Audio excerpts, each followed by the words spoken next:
پہلی مثال صحیح بخاری میں 4454 انٹرنیشنل نمبر کے مطابق نبی صلی اللہ علیہ وآلہ وسلم کی جب وفات ہوئی تو سیدنا عمر رضی اللہ تعالیٰ عنہ نے تلوار اٹھا لی اور مسجد نبی میں آ کے انہوں نے کہا جو کہے گا نبی علیہ السلام فوت ہو گئے ہیں اس کو نہیں میں چھوڑوں گا. میں نے وفات النبی پہ پورا لیکچر دیا, مسئلہ 163 پوری ڈیٹیل, سارے طریق میں نے اس کے سارے طرق بیان کیے ہیں, ڈیٹیل سے وہاں دیکھیں. اب سب لوگ ڈر رہے ہیں. سیدنا ابو بکر صدیق رضی اللہ تعالیٰ عنہ آئے, سیدھے حجرہ عائشہ میں گئے, نبی علیہ السلام کو بوسہ دیا ماتھے پر, پھر باہر نکلے. سیدنا عمر سے کہا کہ بیٹھ جاؤ عمر. اب حضرت عمر سون ہی نہیں رہے. حضرت بکر فوراً ممبر کی طرف گئے اور کہا کہ عمر کو اس کے حال پہ چھوڑ دو, میری طرف متوجہ ہو. چونکہ حضرت بکر کا مرتبہ زیادہ تھا, لوگ ان کی طرف متوجہ ہوئے. تو حضرت بکر نے پہلی بات کی, من کان یعبد محمدا فإن محمد قد مات. یاد رکھو جو کوئی اگر محمد صلی اللہ علیہ وآلہ وسلم کی عبادت کرتا تھا تو جان لے کہ محمد صلی اللہ علیہ وآلہ وسلم دنیا سے جا چکے ہیں, فوت ہو چکے ہیں, ان کو موت آ گئی ہے.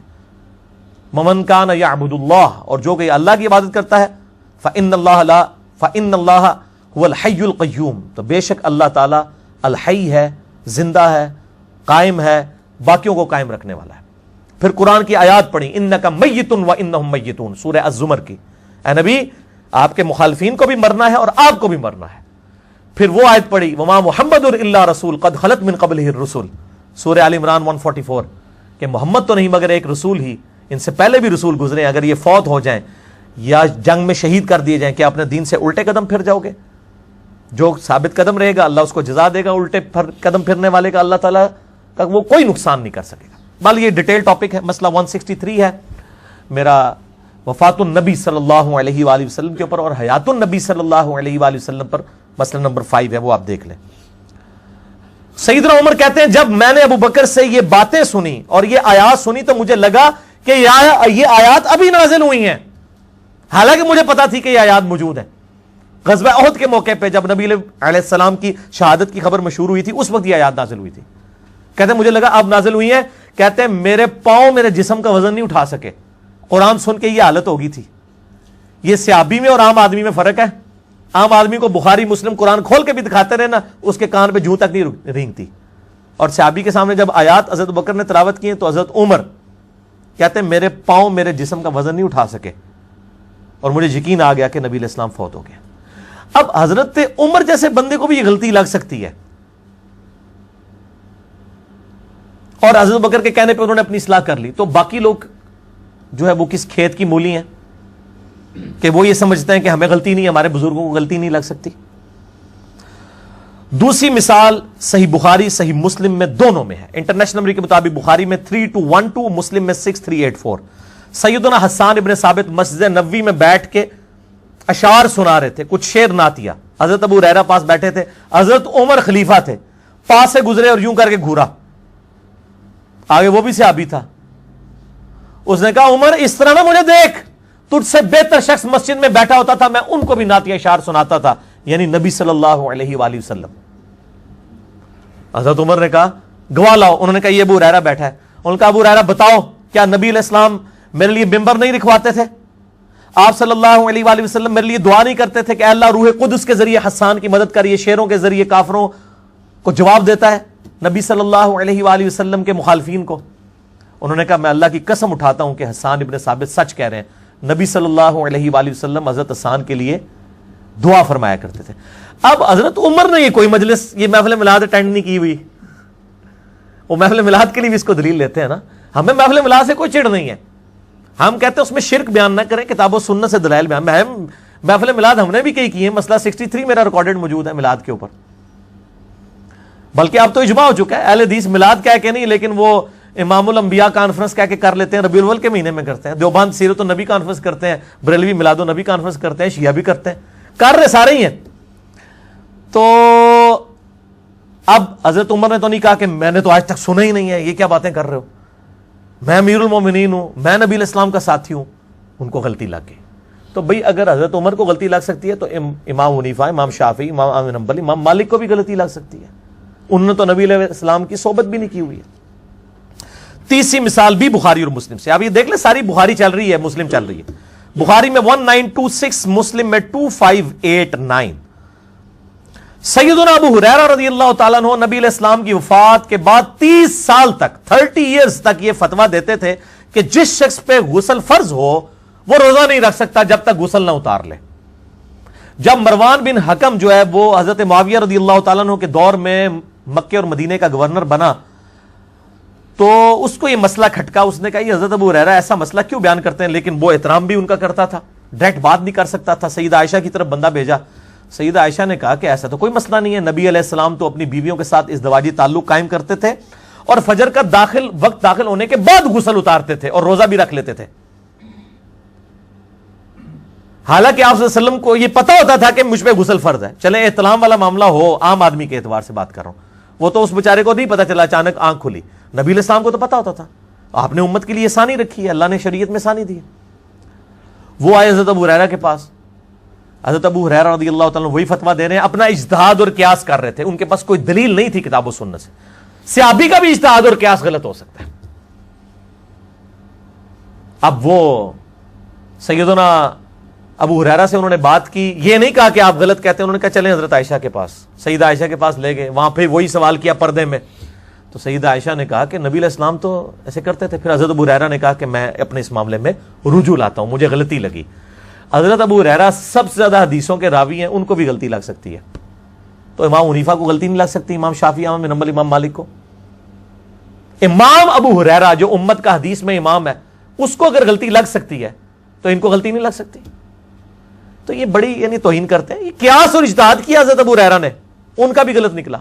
ابو داؤد ترمذی کے اندر حدیث موجود ہے, ابن ماجہ میں بھی, 3 کتابوں میں. اس میں شریک القادی مدلس ہیں, لیکن سما کی تصریح سنن کبریٰ البیہقی میں ہے. ایک صحابی نے حضور کو سجدہ کیا, کہا میں کوفے کے پاس ایک ہیرا شہر ہے وہاں گیا, سردار اپنے سردار کو لوگ سجدہ کرتے تھے, آپ تو اللہ کے پیغمبر ہیں, میں آپ کو اس لیے سجدہ کیا. یعنی انہوں نے اس پہ قیاس اور اجتہاد کیا. یہ قیاس اور اجتہاد کو لیے پھرتے ہیں نا, ہم بھی قیاس اور اجتہاد کو مانتے ہیں, لیکن کتاب و سنت کے خلاف نہ ہو. نبی علیہ السلام نے فرمایا سر اٹھا, جب میں فوت ہو جاؤں گا تو میری قبر سے بھی گزرے گا, کیا میری قبر پہ سجدہ کرے گا؟ کہا نہیں یا رسول اللہ. تو فرمایا مجھے کیوں کر رہا ہے؟ اگر میں سجدہ جائز سمجھتا تو بیویوں سے کہتا کہ اپنے خامدوں کو سجدہ کریں اس حق کے سبب جو اللہ نے ان کو دیا ہے. اس صحابی نے تو نہیں کہا عشق کے چلے نمبر رہ گئے, یا رسول اللہ میں نے اجتہاد ہی کیا, آپ اجتہاد کو نہیں مانتے, نعوذ باللہ.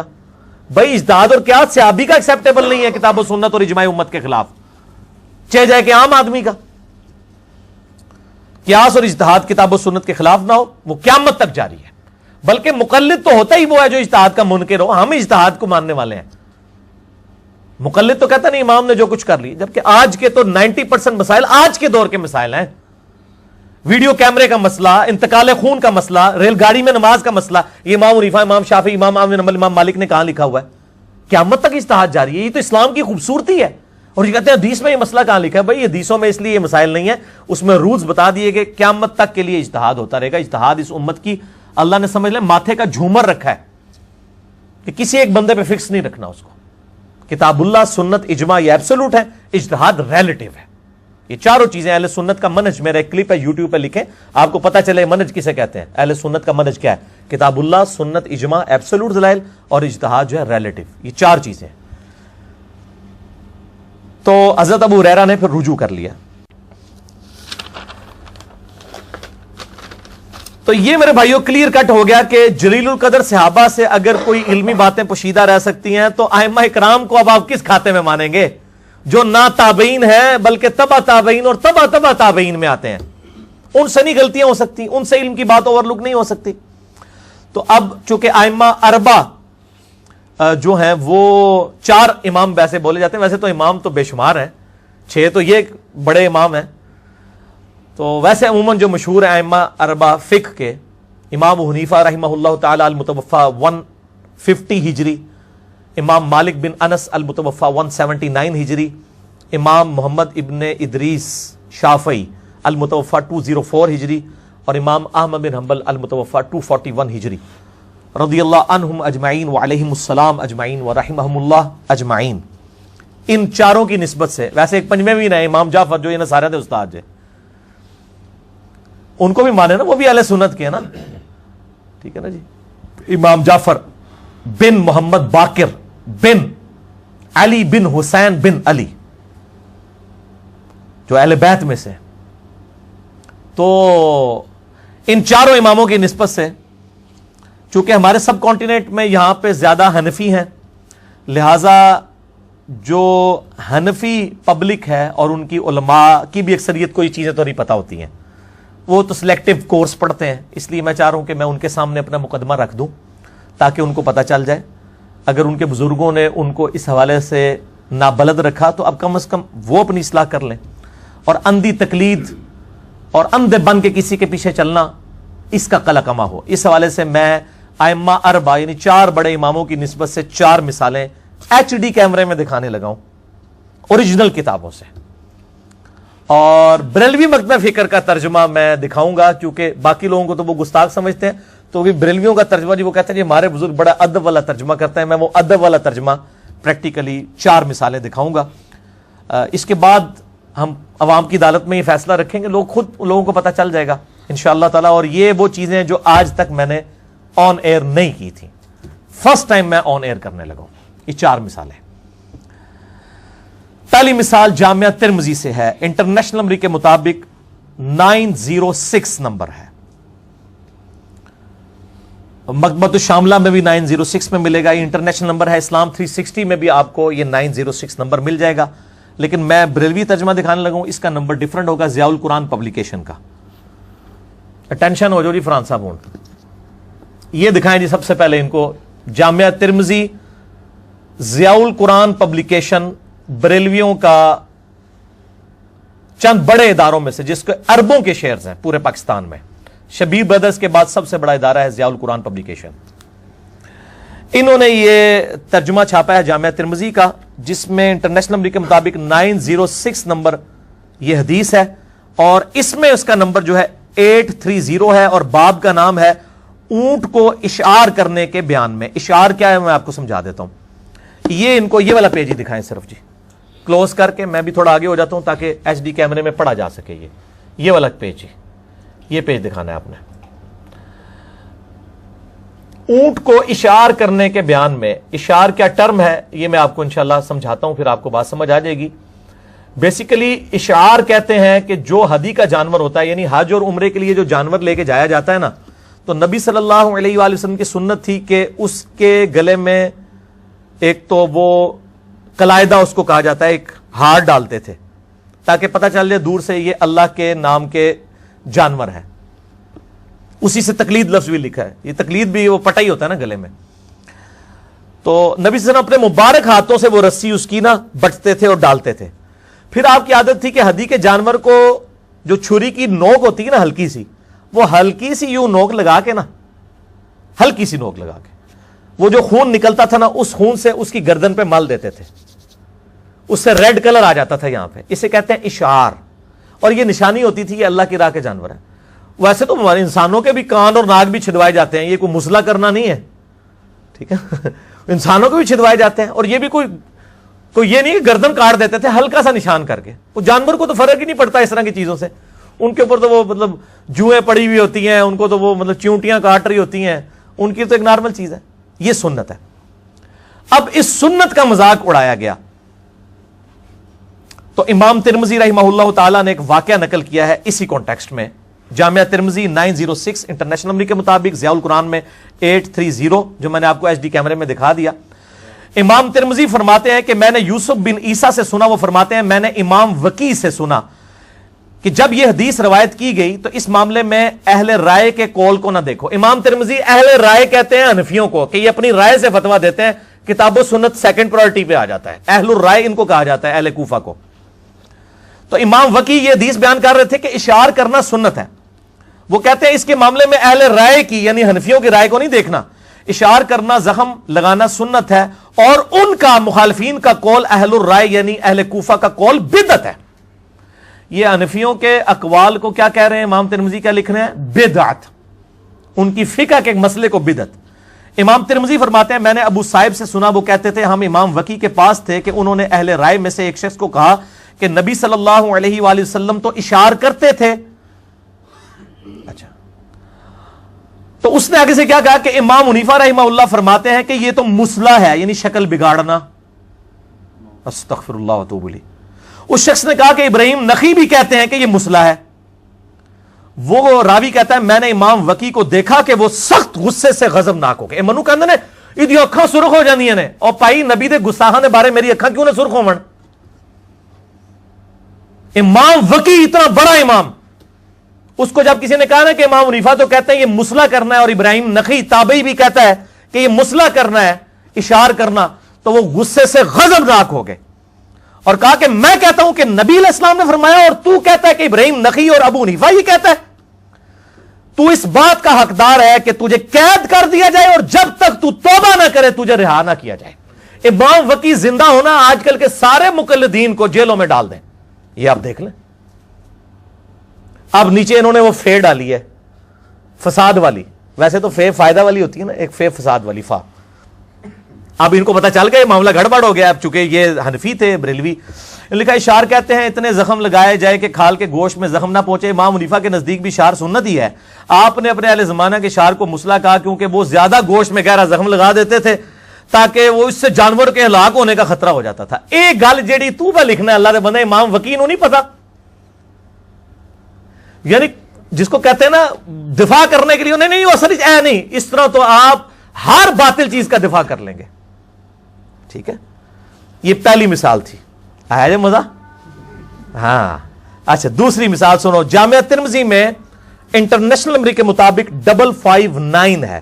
اسی جامعہ ترمذی میں بریلویوں کا ترجمہ دکھانے لگا ہوں, اور بریلویوں کے ترجمے میں ہے 512.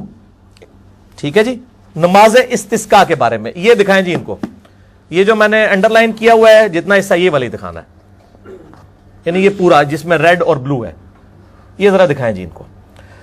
جامعہ ترمذی میں انٹرنیشنل نمبر کے مطابق 559 ہے. بریلویوں کا ترجمہ آپ کے سامنے ہے. اسلام 360 کھول کے خود پڑھ سکتے ہیں, پی ڈی ایف بھی پڑھ سکتے ہیں, آپ کو خود بخود معاملات پتہ چل جائیں گے. نماز استسقاء آپ کو پتہ ہے سنت ہے. بخاری اور مسلم میں درجنوں حدیثیں موجود ہیں کہ جب بارش نہیں ہوتی تھی تو نبی صلی اللہ علیہ وآلہ وسلم نماز استسقاء پڑھتے تھے. اس میں کئی زیادہ تکبیرات ہوتی ہیں, رفع الیدین والے معاملات, باقی سارے وہ ایک علیحدہ سے بحث ہے, وہ میں نہیں اس کو ڈسکس کرتا. بہرحال نماز استسقاء کے بارے میں جب حدیث لی نا امام ترمذی نے, یہ 559, اس کے بارے اس میں پھر جو ہے وہ امام ترمذی کیا لکھتے ہیں, وقال النعمان ابو حنیفہ لا تصلی صلاۃ الاستسقاء. وہ کہتے ہیں کہ ابو حنیفہ یہ کہتے ہیں کہ نماز استسقاء نہیں پڑھنی چاہیے. بخاری مسلم میں درجنوں حدیثیں ہیں نبی علیہ السلام نماز استسقاء پڑھتے تھے, اور آج حنفی بھی پڑھتے ہیں ماشاءاللہ, لیکن ان کو پتہ نہیں ہے. امام ترمذی کہتے ہیں کہ نعمان ابو حنیفہ یہ کہتے تھے کہ صلاۃ الاستسقاء نہیں پڑھی جائے گی, اور نہ اس میں چادر پلٹنے کا حکم دیتا ہوں. نبی علیہ السلام یعنی وہ دعا کرتے تھے, اس کے بعد اپنی جو چادر لی ہوتی تھی اس کو پلٹ لیتے تھے, بلکہ وہ سارے دعا کریں گے اور واپس لوٹ جائیں گے. وہ کہتے ہیں بارش کے لیے صرف دعا کی جائے, نماز نہ پڑھی جائے. امام حنیفہ یہ کہتے ہیں. اس پہ امام ترمذی کیا کمنٹس کہتے ہیں, قال ابو عیسیٰ محمد بن عیسیٰ ترمذی خلف السنہ. وہ کہتے ہیں کہ ابو حنیفہ سنت کا مخالف ہے اس مسئلے میں. انہوں نے یہ نہیں کہا اجتہادی غلطی ہو گئی ہے, غلطی نہیں کہا ابو حنیفہ سنت کی مخالفت کرنے والا ہے. کتنے سخت لفظ استعمال کیے ہیں امام ترمذی نے.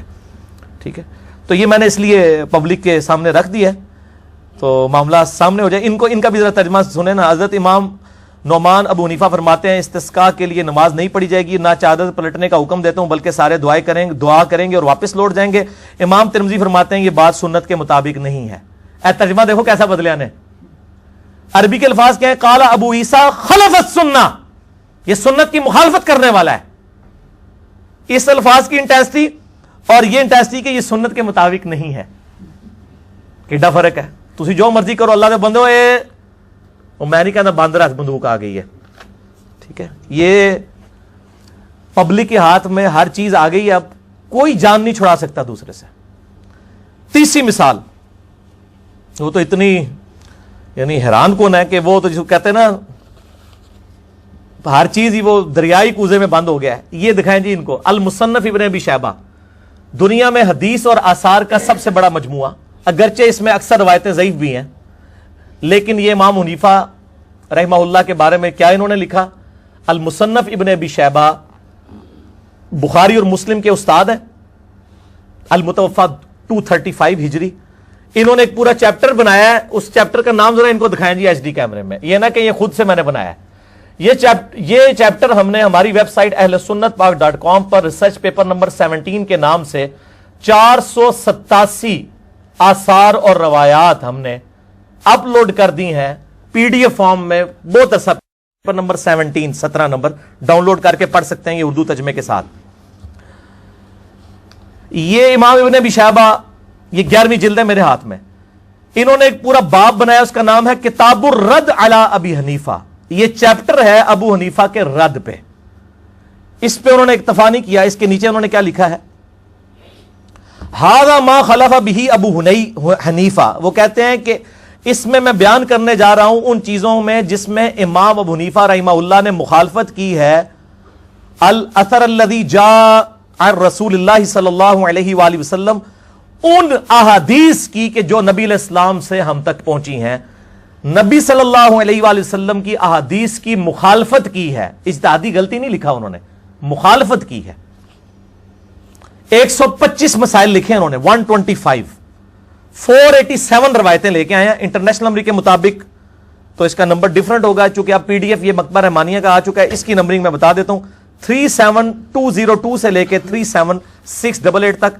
آپ سب کو شوق ہوگا پڑھنے کا تو اس کو ڈاؤن لوڈ کر دیں. ہم نے تو کوئی 2-3 سال پہلے ہی چڑھا دیا تھا یہ چیپٹر کتاب الرد علی ابی حنیفہ. تو کوئی یہ گستاخ نہیں ہوئے, ابن ابی شیبہ کو سارے کوٹ کرتے ہیں الحمدللہ. چوتھی مثال ائمہ اربعہ کی نسبت سے, وہ امام بخاری اور امام مسلم کے استاد امام احمد بن حنبل رحمہ اللہ تعالی. بہت سخت کامنٹس لکھے ہیں انہوں نے, اور یہ کوئی انہوں نے اپنے کوئی لو لیٹر میں نہیں لکھے ہیں, یہ مسند احمد بن حنبل میں موجود ہیں. یہ مکتبہ رحمانیہ کی مسند احمد بن حنبل جو ہے وہ آلموسٹ 14 جلدوں میں اردو میں پی ڈی ایف اس کا آ چکا ہے.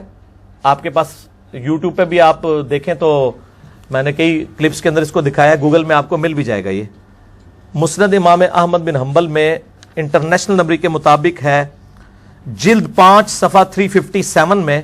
مکتبۃ الشاملہ کا نمبر ہے 23077, اور یہ جو میرے ہاتھ میں پی ڈی ایف ہے اس میں نمبر ہے 23415, اور اس کی جو ہے وہ جلد 10 ہے. یہ ان کو کیمرے میں ذرا دکھا دیں جی, پھر میں انشاءاللہ اس کو ڈسکس کرتا ہوں. یہ دکھائیں جی کہ امام احمد بن حنبل رحمہ اللہ تعالی نے امام ابو حنیفہ رحمہ اللہ کے بارے میں کس طریقے سے گفتگو کی. یہاں پہ پبلک کو انہوں نے جھوٹ مشہور کیا ہوا ہے. وہ جی امام شافعی جب امام حنیفہ کی قبر پہ جاتے تھے اونچی آمین کہنا چھوڑ دیتے تھے, رفع دانی چھوڑ دیتے تھے. اور جھوٹے ہو, اللہ دے ہو بندے ہو, جھوٹ مار دے ہو, ماما ہوتے اتنا احترام کرتے تھے. تو اس لیے جب آپ مطلب حنفیوں کی مسجد میں آئے تو رفع دان نہ کریں, تو ہم یہ کہتے ہیں ٹھیک ہے جب پھر حنفی حج اور عمرے کے لیے جاتے ہیں مکہ مدینے تو آپ ان کو پڑھایا کریں کہ وہاں جا کے رفع دان شروع کر دیا کریں, کیونکہ وہ تو کرتے ہیں.